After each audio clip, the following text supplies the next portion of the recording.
বিশ্বকাপের গ্রুপ পর্বের শেষ ম্যাচে নাটকীয় এক লড়াইয়ের সাক্ষী থাকল ফুটবল বিশ্ব।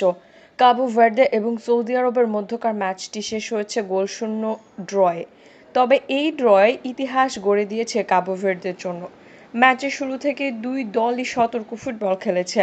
সৌদি আরবের জন্য জয় ছিল নকআউট পর্বে ওঠার একমাত্র পথ।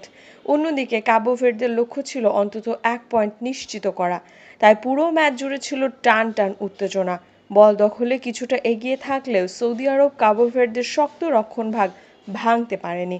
কাবো ভার্দের অভিজ্ঞ গোলরক্ষক ভিজিনহা কয়েকটি দুর্দান্ত সেভ করে দলকে ম্যাচে টিকিয়ে রাখেন। অন্যদিকে রায়ান মেন্ডেস ও উইলি সিমেদো পাল্টা আক্রমণে কয়েকবার সৌদি রক্ষণে চাপ সৃষ্টি করলেও শেষ পর্যন্ত কোনো দলই গোলের দেখা পায়নি।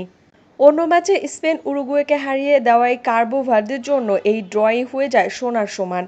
3 ম্যাচে অপরাজিত থেকে গ্রুপের দ্বিতীয় দল হিসেবে প্রথমবারের মতো বিশ্বকাপের নকআউট পর্বে উঠে ইতিহাস করেছে আফ্রিকার ছোট্ট দ্বীপরাষ্ট্রটি।